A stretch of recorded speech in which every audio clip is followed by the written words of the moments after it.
So today we're diving into the conscious and subconscious mind, how they operate separately and how they work together, and why subconscious programming is often the real ceiling on our success, fulfillment, and freedom. Joining me to discuss this is Dr. Joseph Drolshagen, creator of the Subconscious Mindset Training Method, one of the top business coaches in the world, helping people reprogram their subconscious for rapid, lasting growth. Joseph, it's great to have you here. Thanks for being here. Oh, it's always awesome talking with you, Lisa. I'm excited for this conversation. Yes, me too. And it's coming at such a timely time, I guess, timely time. The world is shifting. People want to know how to handle their emotions and their subconscious mind. And this is a beautiful conversation to illustrate that. So, for Yeah, someone new to this conversation, can you explain the difference between the conscious and subconscious mind? absolutely. The conscious mind we have control over.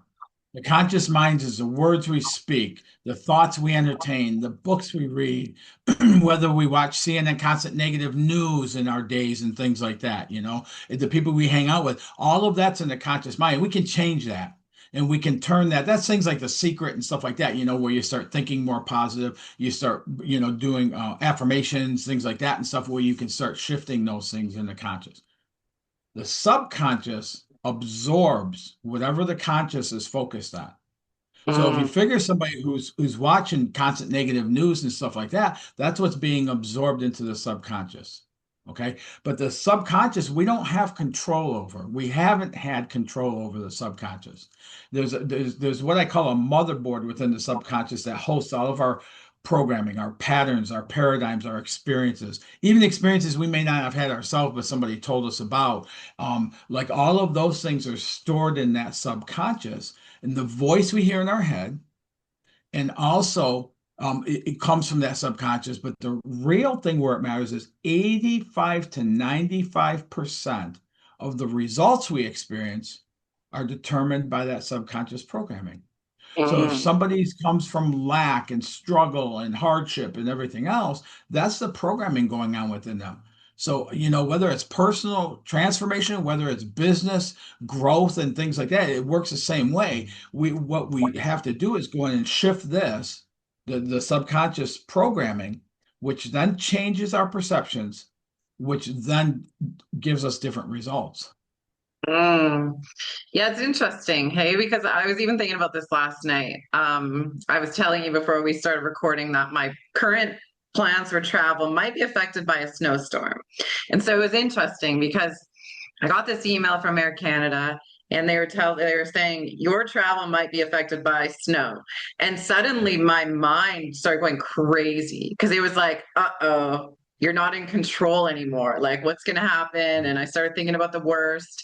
And then I stopped myself and I'm like, why am I going down this route? Like it's not the end of the world. So can you talk about maybe how these two minds operate and like what can we do to start kind of taking control over them? Absolutely. So one thing is that each of them operate independently, but then Okay. they also operate interdependently. Mm. So the conscious mind, like I said, we have control over that. So you were able to interrupt those, the thinking that was going on and stuff like Yeah, that, it's like and shut up, the mind. and that takes some practice of doing so before we can start doing that, and that'll tone down that voice. That's all coming from the subconscious that you have control over. And I'll tell you, one of the greatest fears people have is not having control, Yeah. even though because of the programming in the subconscious, us taking control of things usually leads to lesser results. Mhm. So Yet then we the want sub, control. Like it's crazy because yes. I was like, I wanted to know the end results, and it's like Tuesday, and it's like 2 days from now I'm traveling, but my mind is like, what's gonna happen? How are you gonna handle this? You're gonna be delayed, like it's like my mind wanted to know to keep me safe, right? That's what it's trying to do, is keep us safe. So if you think about that, Lisa, that's a really powerful statement, because if you think about that, we feel unsafe anytime we step outside of our comfort zone, right? Mm-hmm. because it's unknown. We haven't done it before and everything else. So our mind will try to bring us back to safety, comfort zone. But what we want, unless we want the same thing every day, some people live, 90 day or 90 years and they live that same year 90 different times, that same exact year. If we want something different, then we have to be willing to go outside of our comfort zone. And one of the ways I do that with your travel, when we were talking ahead of time and you told me about that, I just pictured everything going smooth and you being at your destination and it all went well, and everything is I don't work off of goals, so to speak, like I was taught in corporate America, because goals are hit or miss and I work off of visions. And Mm, so what I did is I built a vision for you in your travel. And the way I live my life and the way my clients live their life that go from 7.5 to $22 million, or in a bad relationship, this and that. And all of a sudden, within a little bit of time, their whole life situation is different. Is what I do is we work off of that vision, because so many times, even with the conscious, subconscious, even getting those in alignment, if we don't have clarity on what we want, there's no way we'll ever hit what we want. So coming mhm. from that point of a vision, and then we get alignment between the vision, the conscious and subconscious, and everything is in line with it. That's when we can't miss what we're going Mm, after. So for your flight, one of the things I do, and here's where I'm at now. If something comes up like that, like that kind of hits you like that, and oh great, snowstorm when I'm traveling, oh my God, what's going to happen? And what I do is go, thank you. Thank you for that thought, because that thought, the only benefit of that thought is to help guide me to what it is I do want. mm. But what happens is we put so much emotion, we put so much of our fear, doubt, worry, all that stuff into something that's happening that we don't want, and our mind will instantly expand that to disaster. Right, But we're letting it do that. right. You interrupting that's a really powerful tool to be able to do. The next phase for me in that was to, okay, get the vision of what I do want, get that excitement going. What's it going to feel like to arrive? And everything was easy and stuff like that. What's it going to Mhm. be like to arrive there? And then I start putting emotion into how I'm going to feel when it happens, and build the emotion there instead of building it on what I don't want. Right. What's interesting is most of my life, I've had this business mindset. I've been an entrepreneur at heart, even in the corporate world. I always did what I wanted. And at the end of the year, everyone's doing this goal planning for the next year. And New Year's Eve, everyone's making these resolutions. And I'm like, so adverse to it. And not because I'm stubborn or because I feel like I'm better than, but I always felt like it Mhm. was pointless. And it was like, I always felt like if I was going to do that, I was setting myself up for disaster or limiting my potential, because Mhm. we don't truly know what's best for us. There's no plan that we can make that's going to plan our best future. So I've always said, what, I'm not doing that. And a lot of my coaches along the way never understood that mentality. But I feel like what Yeah. you're talking about is exactly that feeling that I had my whole entire life. Yeah, absolutely. And I tried it the other way too. I was one of those people in January I joined the gym, you know. Oh, yeah, for 3 weeks. Earlier in life, it was, I had smoked at some point and I said, okay, I'm going to quit smoking for New Year's, and it might Mhm. last, mostly it didn't even last a day. Right. Today, what I do is when I have clients and they say, man, the other thing is I want to quit smoking. And I go, okay, how long you smoke, how much you smoke, this and that stuff. I go, okay. So how would you define yourself? And almost everyone says, I'm a smoker. First thing I'll do is say, detach yourself from what you do. You smoke. You're not a smoker. And so in doing that, we start when we're doing the yearly things and stuff like that, we don't end up going that deep into it. But really, when I disassociate my clients, when we disassociate who we are from what we do, we've broken links out of that chain binding us there. Mm. Yeah, that makes sense. The other weekend or last, I'm sorry, I think it was this weekend, I was up really late and my mind started saying, but you're a morning person. You shouldn't be up this late. Now it's going to ruin your day tomorrow. And then I was like, again, I was like, shut up. I'm not a morning person. Today I'm an evening person. So even Mhm. detaching from that thought of being a morning person, because then on mornings when I'm not energetic, I'm like, but I'm a morning person. Why am I feeling this way? And it's just simple little shifts like that, right? Yeah. Oh, absolutely. Yes. Even with the now we talked about the conscious mind, subconscious mind. We brought that together. Now we put the vision in, and the vision is what we start focusing on as being our reality, not what we're seeing around us. So as we're Hmm. going through things like that, and as the travel and snowfall and stuff like that, that's a great example. As those things come up, it's like, you know what? I need to focus on what I want. And so we're taking our conscious mind and we're shifting it and giving it the guidance of where to go. And then sometimes I can just sit back and almost see a movie of what I want playing out for me in my mind. You know what I mean? Where you can see that things go and so in that, so now we got the alignment with the vision. But here's the thing, they work independently and interdependently. So Okay. So which one what is in happens is control we can, most of the time, like during the day? what's that?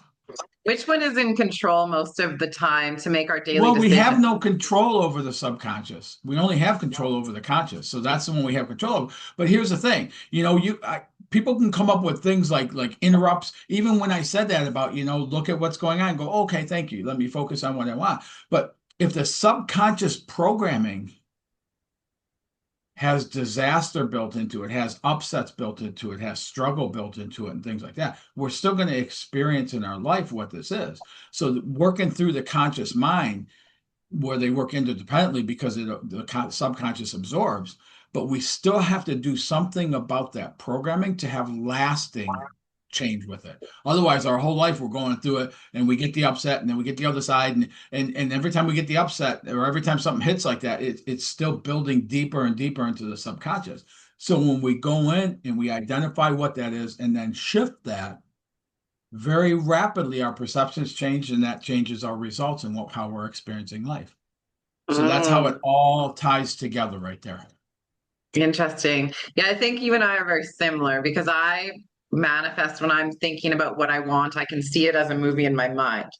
And Yeah. without going into too much detail, right now I'm calling in my soulmate. And I can picture us really happy and I can see us in these scenarios. Some of them are R-rated, so I'm going to not talk about those. But I can feel it and I can see it and I can imagine us together and I'm envisioning what that's going to feel like. And I actually feel it in my heart. Yeah. And not Yes. only that, I feel it in my heart, I believe it and I see it coming in. And the more I do that, the more I feel it and the more it emits out of my heart. And I'm pulling that into my world. That's perfect because that's exactly what I do with clients. A lot of the clients I start working with, they've struggled financially, they're struggling relationships or financially, or business owners are struggling to grow and the team and everything else and stuff, and they put all their focus on that. Yeah. I helped an organization, the last bit of corporate America stuff I did after a 28-year career was helping an organization in bankruptcy get back to profitability. Mm. Every gray hair I have, Lisa, honest, is from that because I would go home Friday and there's nothing I could do till Monday. And there were 280 some employees at the company that I just couldn't stand the thought of thinking these people, how are they going to supply for their families? It was in a small area, so there wasn't a lot of industry there for them to shift to and stuff like that. And it really tore me up in doing so. So I would go into these production meetings, and all you would hear every 5 days a week for an hour, hour and a half, with not production meeting, but like the upper staff meeting. Right. So we would go in there, and all I would hear is problem after problem after problem after disaster after this, and my mind kept saying, "Man, we got to shift this." And so I started saying, "Can we talk about something that's going well?"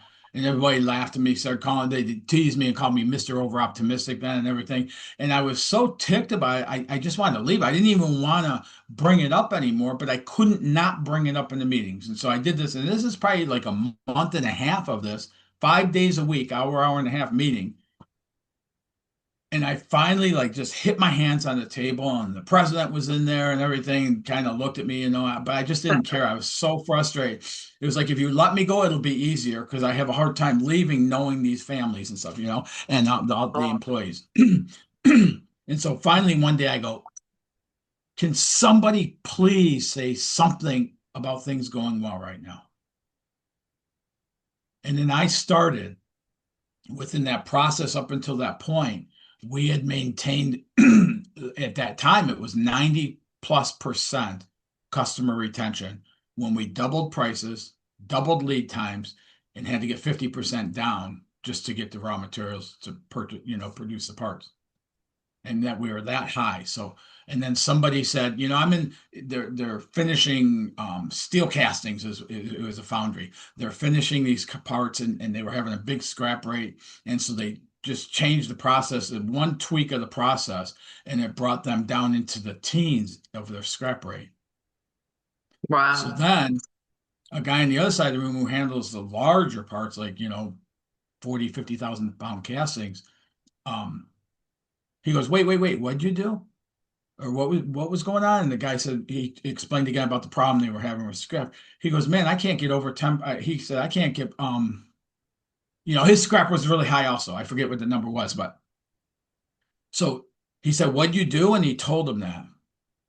So 2 days later, he comes back in the meeting and he starts talking about how he implemented it and took him below 10% scrap, just doing that one change in the process there. And and so now all of a sudden people are like not wanting to look at me. And my office was right next to the conference room, so I could walk out of my office, walk in my. So I would notice people like lingering outside of my office days after that, at different times, and then little by little, a person would come in, and as soon as they got in, they'd shut the door. They go, "You mind?" I go, "No." They shut the door because they didn't want anybody to see them in there, and they would sit and talk about that. But that was a turnaround into getting new buyers within 4 months after that, 5 months after that, come in and dump $12 million in the operation and take them from a 3 day a month operation to a 5 day a week operation again. Wow, that's amazing. So That's funny when what we, a little bit of optimism will do, you know? It's like people get stuck in that negative pattern and unfortunately people like chaos and then it takes one person to kind of emit that positive frequency to get everyone to change. The crazy thing is everyone can feel it and they know it and they know you're right, oh, but for some absolutely, reason yes, they deny themselves of it. So yeah. why do you think, most people know what to do when they feel stuck, but they can't do it? Why do you think that is? It's because of that programming that's going on. We're programmed that the squeaky wheel gets the grease, right? That's Mm, programming. We're taught that over and over and over. So what that's saying in essence is you put your focus on what's broken and fix it. And the thought behind it is that someday everything will be fixed and there won't be anything broken. And then I can live happy, right? Someday I can retire. People say someday, as soon as I retire, I'm going to really enjoy this life. And you just watching that person age year over year doing what they're doing and stuff. And it just continues on like that. So by identifying that, and when I'm working with clients, the conscious mind comes in, but it's not. We don't work off of, okay, don't say. I mean, we do a little bit, but okay, don't do the like. I don't do affirmations. Some of my clients I do because it fits for them, but my program is unique to the individual. So we're working conscious mind, we're working the subconscious mind, and we're working at vision, and we're just aligning them all. And then as we do that, we start developing habits of accelerating habits that are unique to that individual. And then we find more time to do those things. I mean, it's right. really like laying it out like that. There's a lot of more depth to it, with the identifying and shifting and everything else. But ultimately, that's what we're doing. And hundreds of clients I've served. I mean, they say on my website that it's 96%, but I've never had a client not succeed. Maybe not to the level of the vision we created for them. But the cool thing about a vision I have a client right now. He was like $300,000 a year ago. He toppled over. He's at 1.2 right now for this year. His goal was to be at 1.5 this year. So we talked on our session last week, and I said, so let me ask you, because I always go to numbers and stuff. Let me ask you, if you your goal was, the vision was what? And he said 1.5. And I go, and you're at what? And he goes 1.2 something. And I go, oh, that's gotta be disappointing, eh? And I was only kidding, but I said it's serious. He goes, are you kidding me? Oh my God, I'm so happy. This is incredible. Like, what a huge growth. And then I laughed and I go, I knew that. I knew that. I was just playing with you. But that's what it is. And then I have some people who want to have like a $25 million organization. And so we'll do the, vision and things like that and everything. But the person will get to, I've had people get to $5, $7 million, and they're like, I don't need $25 million company. I love my Right. life. I love the way I get to live. So it's all that programming change. So now we've opened it up. So we start receiving that potential. And some people don't even want to go as high as they ever thought they wanted to go. It's Yeah. funny because when we met, they were absolute, this is what I want to be at. And as we're going through it, they're going, I don't need to do that. There's no Mhm. need for me to do that. It goes back to that not knowing what's best for us, right? Like, not, you can't plan for Yeah. that. Once Yeah. you start being successful and reprogramming your subconscious mind, I feel like the life kind of just gives you what you need in a sense. It does. And that's the whole thing about the control, really. If we look at it really, if we take control, when I control my business, like after COVID, one day I had like 13 or 15 speaking engagements across the United States cancel. And everybody experienced that where they just canceled everything. And so without realizing, I went back into my head and I grabbed that control and I was working probably 12 hours a day. I was working day and night. I was going, and it felt like what I should be doing in that.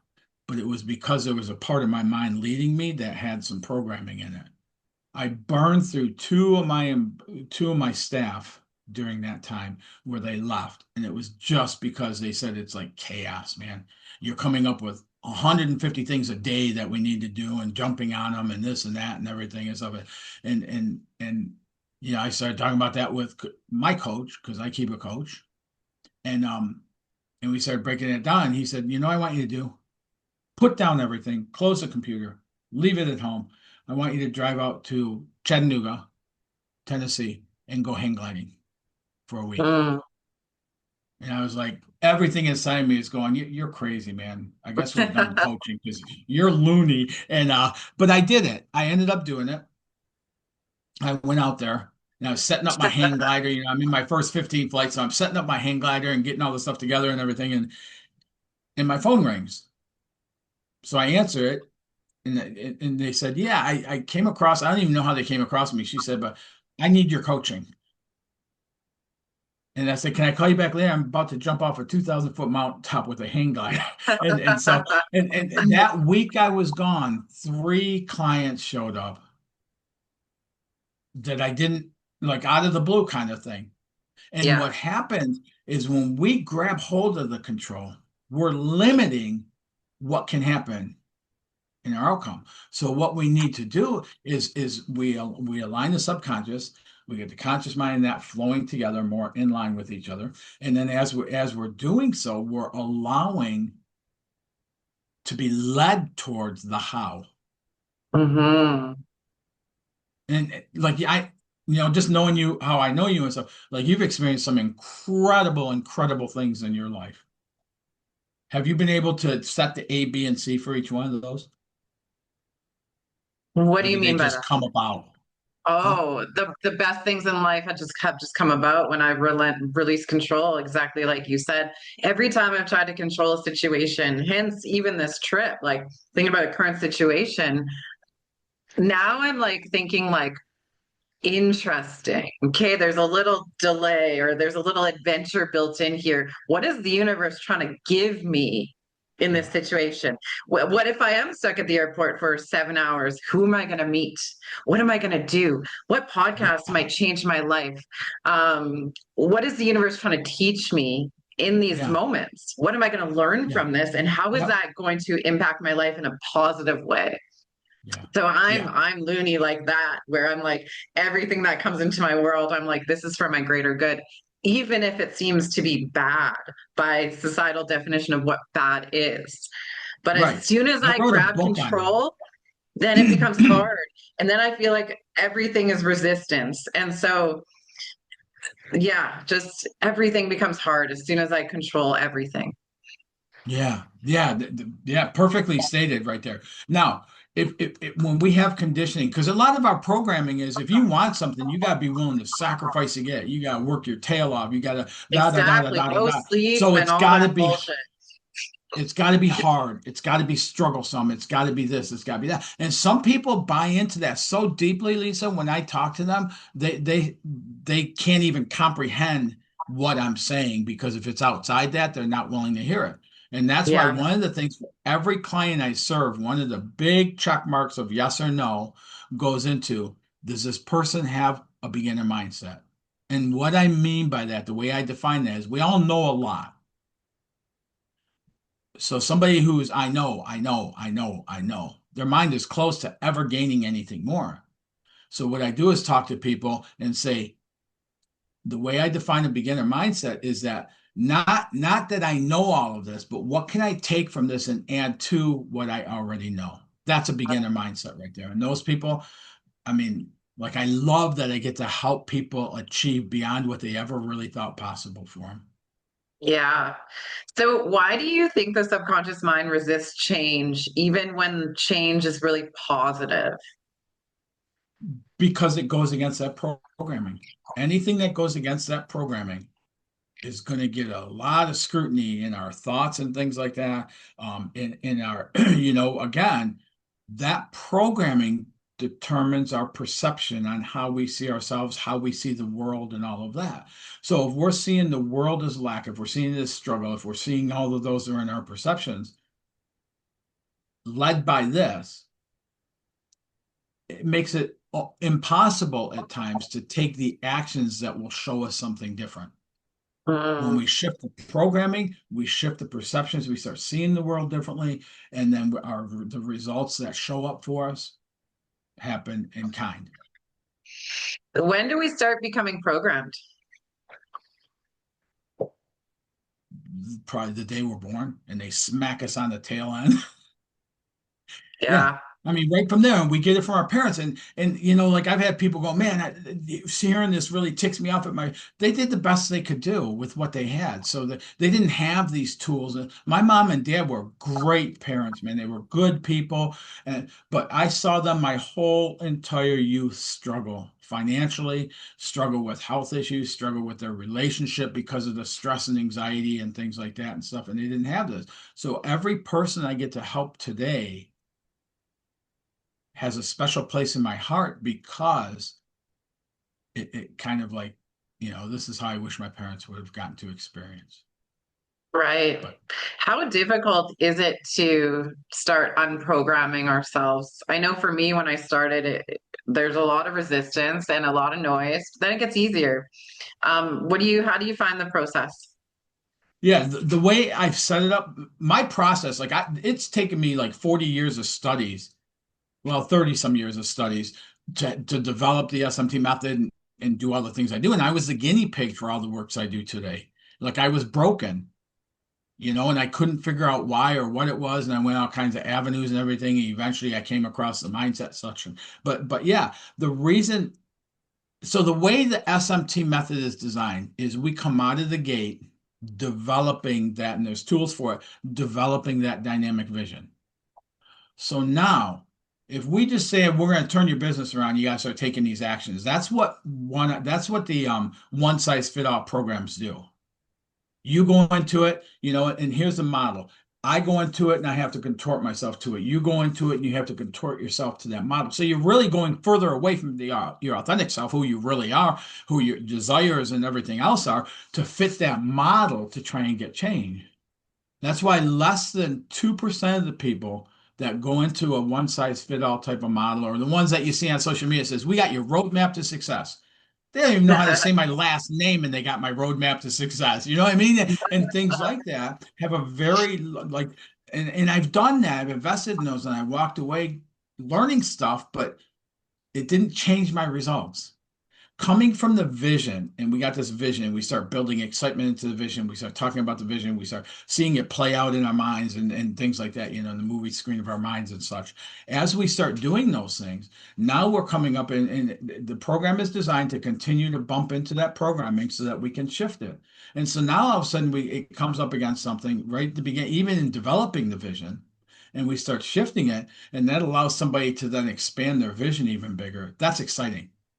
Then we start going through the process, and as we're going through it, it's more excitement. My clients will have said that it's almost like the method pulls you into it, and you want to spend more time going through it because of the excitement and because of the change you feel and see and people notice and things like that and stuff, and how quickly that happens. So it doesn't have that fear, and it's a way of going into it where it doesn't, we're programming the subconscious, but even some of the things we hit up against in the subconscious, as we start going further into it, it's like the new person, there's new programming in there, or reprogramming in there, that allows the person, even if they bump into them, they don't have near as much pull against as what it did. And then we continue to process that programming.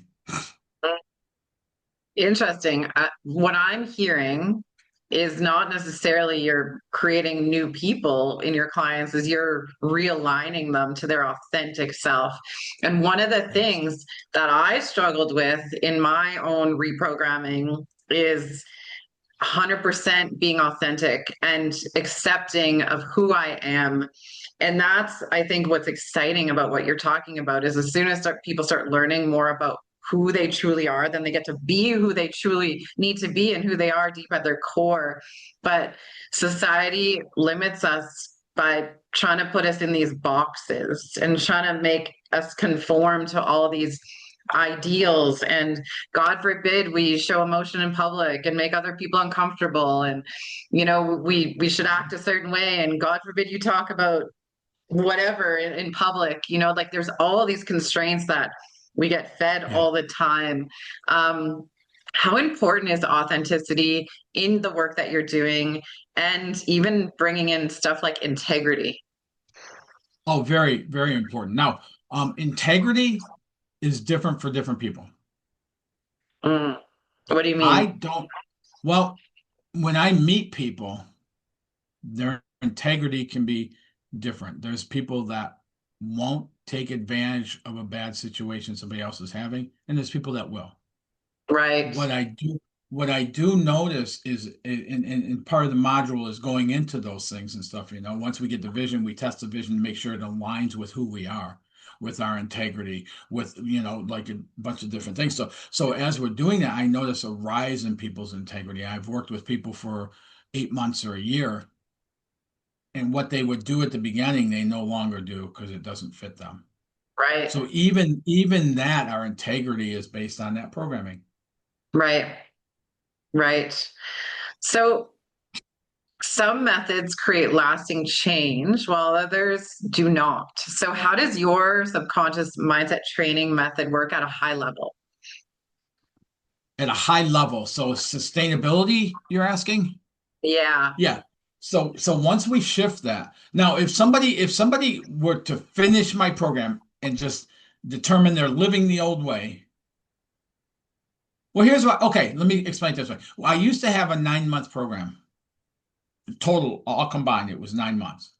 And I noticed people would over 5, 6, 7 months, not that they'd fall backwards, but they'd start sliding backwards a little bit. And what I did is I realized I don't have a handoff stage in what I'm doing. I don't have a stage where I become the support rather than the lead and my client becomes the lead. So now I've added time in there where once we get done, they become the lead and I become the support to them. So in other words, what I'm saying by that is they'll start noticing um, some, lesser impactful programming, and they'll be able to shift that, but they have me there as support in doing so through that process. So when my clients get done, they continue. I had the highest client that I've ever had as far as what they've, brought about is a 13-year-old company. They had a 13-year-old company that was the highest revenue was 7.5 million. And when we met, they were actually spiraling down and out of control with it and doing what we're conditioned to do, work 80 hours a week and do all that stuff, try harder on their mind all the time, quit spend time with family and friends and exercise and stuff because work, you know. And within 12 months working together, they toppled over $22 million in revenue. Nice. They've maintained that now for going on 8 years, that range. It might be a couple lower, a couple higher, things like that. So, but they've maintained that range. But there's times in there where they were like, man, I'm just feeling, I don't know what it is. And so I can, so then I'm there for them where I can work with them and for a couple months or something and get them back on that track and things like that. Um, so yeah, and if somebody walked away at the conclusion of the program, they stopped doing all the stuff we've learned, they'll go backwards. So what I always make sure I don't want to work with anybody for life. And I know that the person I'm working with is the hero in their journey. I'm just a guide. And so as we go through that stuff, that now the adding that extra time in there for that handoff where I become support, it allows them to take that seat and experience it while I'm still there. But I've had companies come up to me and they were at like they went from 500,000 to a million, some just as and and then they came back to me a year later, year and a half later, and said, listen, I'm at my 1 million or whatever the number is. I'm at my 1 million. I want to go to 3 million now. So we go back into it and go through it. Right. Right. What is one pattern or belief that you most commonly see holding people back? I think one of them would be fear-based, but I think the other one, I mean, they all are. I think the other one that shows up clearly is that closed mind. When I talk to people like about that 7.5 to $22 million, they'll go, that's unrealistic. That didn't happen. That's BS. And Right. for that person, anything like that will always be BS. Right. So I have a video testimony. I have this, I have that, but she's willing, like if I gave somebody her number, but those people, none of that stuff even matters because it's for them, it's not about what they want, what they think is possible, although that'll lead to it's about that programming saying that it's got to be hard, it's got to be struggle, it's got to be, 10% max year over year growth, things like that. So and they will never get to achieve that. And it took me a long time to learn that when I started doing this outside, like because I did this with my sales teams as well that I've led. And the organizations would experience the highest level of top producers they'd ever experienced in the life of the company. And so I've done it there, but yeah, it's just taking people through that and everybody when we develop their vision, they're going, man, this seems really big. Maybe I should back it down, and that's fear, that's programming right there. Mm-hmm. Because what I'll do is take their vision, I help them develop the vision. It's not my vision for them, it's theirs. But I have the tools to help them develop that and expand that. And then we'll expand it a little bit more. The gentleman, we were talking ahead of time, and I told you about the gentleman who went to 1.2. No, no, we were talking 1.2 million. And I Yeah. asked him if he was disappointed he didn't hit the 1.5. His goal was a million. His vision was a million. I helped him expand that outwardly as we started working together to the 1.5. I love it. Be limitless. Yeah.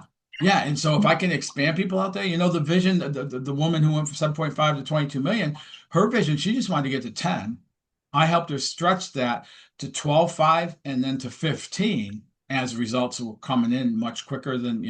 And then we just from there it was so cool to watch that. And it's so cool to see her life because here's the other thing, Lisa. I told you she was struggling working 80 hours a week and everything else and quit doing all these other activities that are important for us to do with family, friends, things like that, exercise. During that year of growth was the only year up until then of her adult life that she took 5 weeks of vacation during that Right. year. So, Wild. yeah, Yeah, people often forget about themselves in the big scheme of things, and coming back to oneself is the most powerful thing that we can do to help change our lives. And yeah, I was working with someone who they're like wanting to win the lottery, and I'm like, go buy a ticket and just believe you're going to win the lottery. Like that's mhm, all you got to do. But then when he would talk about it, he would you could tell there was doubt in his mind and that he yep, didn't actually believe it was going to happen. And I said, you're your own problem right now because you don't actually believe it.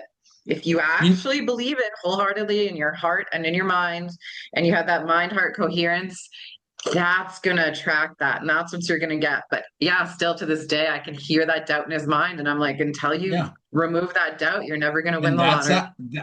that's that programming, and we are our greatest enemy, but we have the ability to be our greatest asset. Yeah. But we got to do something about the core of what's driving us. That's that subconscious. And so Yeah. as you were saying that, I was thinking to myself, even as you were saying, I was picking up, this guy didn't fully believe, he didn't believe it was possible for him. No, no, And that absolutely. overrides everything. Yeah, the universe knows.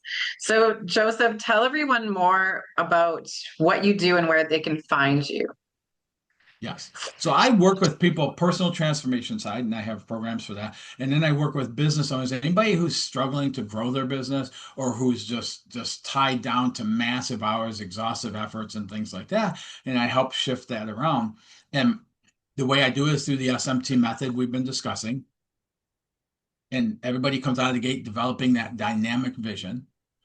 And the way people can get a hold of me is anybody, and I have something special for your audience. Anybody can schedule a 15-minute call with me at coachwithjoey.com. And all we do is we get on there. The whole purpose is not a sales call. The purpose of that call is to serve. So I want to help people find out what's happening, get them, help them get to that core of what's causing it in the subconscious, and then give them some tools so when we hang up, they can walk away and apply those and start seeing change in their life. And there's a special thing I just published my latest book last Friday. It's called Break the Attachment Pattern, Keeping Your Business Small. And the same thing would apply towards your life in the personal transformation side of things.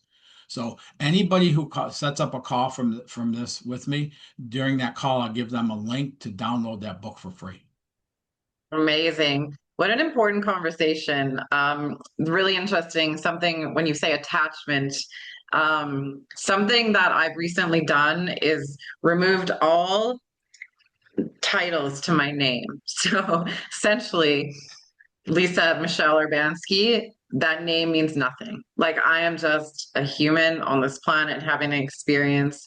And I see the power in those removals of those attachments and how limiting they are.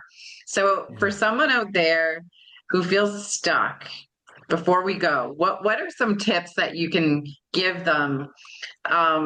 Things that they might need to know about reprogramming their subconscious mind. The two things I would say. One, notice what you're noticing of your conscious mind, the thoughts you have, the people you hang out with, the things you do, activities, and the books you read, and things like that, because that's creating your results for tomorrow. So that's one thing that you can do. The other thing I tell people that would be a good idea is grab a pad of paper and a pen over the holiday season and start writing down what it is you truly want to experience in this life. Forget about when, forget about how it's going to happen. Just write those things down, what they're like. I had a client who wanted a house on the ocean and ended up within a year getting that exact house that she wanted without having it built. It was just, and we did that through visioning, start first and foremost, and then we started shifting the box, like the gentleman with the lottery ticket. So writing it down to start getting some clarity on that. That'll start taking more of your mind as you're going forward. And you can take that at any time and review that, vision that, put that on, and start living from that. That's what we do with the dynamic vision. Mm. Thank you so much for being here today. What a fun conversation. This is very, very enjoyable, Lisa. Yes. Yes. And to our audience, please do not forget to like and subscribe. We will have everything linked in the show notes so you can have easy access to all of Dr. Joseph's stuff. And all I'm going to say is hashtag be limitless, guys. Be limitless. The world is your oyster. Until next time, take care, everyone.